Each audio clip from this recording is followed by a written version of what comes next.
Give them a bloody nose, she pressed for stronger South China Sea response. They refer to the Sino-Vietnamese War in 1979.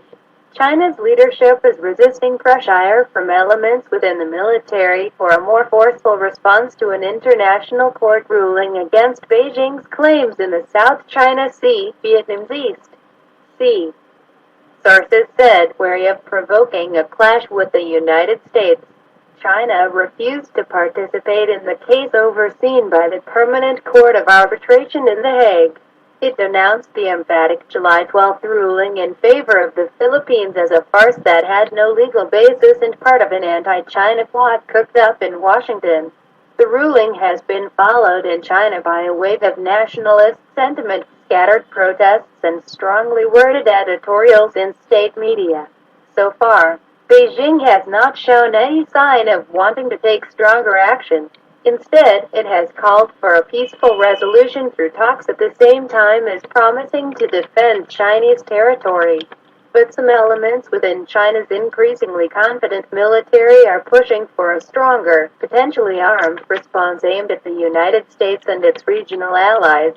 According to interviews with 4 sources with close military and leadership ties, the People's Liberation Army is ready, one source with ties to the military told Reuters. We should go in and give them a bloody nose like Deng Xiaoping did to Vietnam in 1979, the source said, referring to China's brief invasion of Vietnam to punish Hanoi for forcing Beijing's ally the Khmer Rouge from power in Cambodia. The sources requested anonymity because they were not authorized to speak to the media. President Xi Jinping has assiduously courted and thoroughly cemented his leadership over the law and faces no serious challenges to his command. While he is overseeing sweeping military reforms to improve the PLA's ability to win wars, he has said China needs a stable external environment as it deals with its own development issues, including a slowing economy, and few people expect any significant move ahead of Xi's hosting of a G20 summit in September.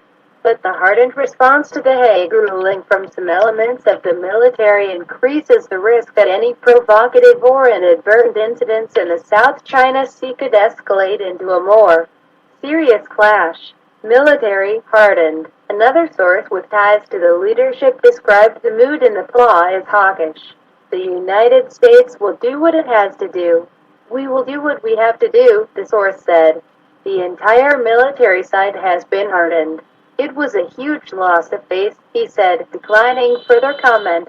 Chinese Defense Ministry spokesman Yang Yujun, asked whether the PLA was pushing for a stronger response, repeated that the armed forces would resolutely defend China's territory and maritime rights and peace and stability, while dealing with any threats or challenges. Retired military officers and army-linked academics have pushed home a strongly martial message. The Chinese military will step up and fight hard, and China will never submit to any country on matters of sovereignty. Liang Feng, a professor at the military-run National Defense University, wrote on his Weibo microblog about the ruling. It is not clear exactly what steps military hardliners are considering. Much attention has been focused around the potential establishment of an air defense identification zone (ADIZ) for the South China Sea, which would require international aircraft to identify themselves to Chinese authorities. Other options floated by those linked to the PLA include putting missiles on bombers patrolling the South China Sea capable of hitting targets in the Philippines or Vietnam. Yu Gang, a retired colonel, said China's announcement promising regular air patrols over the region showed it was seeking to deny the U.S. air superiority afforded by aircraft carriers. China should be confident enough to provoke an incident and drive the U.S. out, he added. China is not intimidated by U.S. carriers and is brave enough to touch off an inadvertent confrontation, Yu wrote on his Weibo account. China's military buildup in the region looks set to quicken regardless of any action. We must make preparations for a long-term fight and take this as a turning point in our South China Sea military strategy. Li Jinming of the South China Sea Institute at China's Xiamen University wrote in the Chinese academic journal Southeast Asian Studies. Wary of clash, despite the saber-rattling, there have been no firm military moves that could cause an escalation of tensions. Diplomats and sources said the Chinese leadership was well aware of the dangers of a clash. They're on the back foot. They're very worried by the international reaction, said one senior Beijing-based diplomat, citing conversations with Chinese officials. They are genuine about wanting to get talks back on track. The leadership will have to think long and hard about where to go next. Within China's armed forces, there is a recognition that China would come off worst in a face-off with the United States. Our Navy cannot take on the Americans. We do not have that level of technology yet. The only people who would suffer would be ordinary Chinese, said the source with ties to the military. Those voices appear to have the upper hand for now, the source said, pointing to a realization that the 1979 border war with Vietnam did not go as well for China as the propaganda machine would like people to believe, even setting up NADs, like the one Beijing set up over the East China Sea in 2013 to anger from the United States, Japan, and others, would be difficult to enforce given the distance from the mainland. China has repeatedly said it has the right to set up NADs, but that the decision depends on the level of threat it faces. A second source with leadership ties put it bluntly, war is unlikely.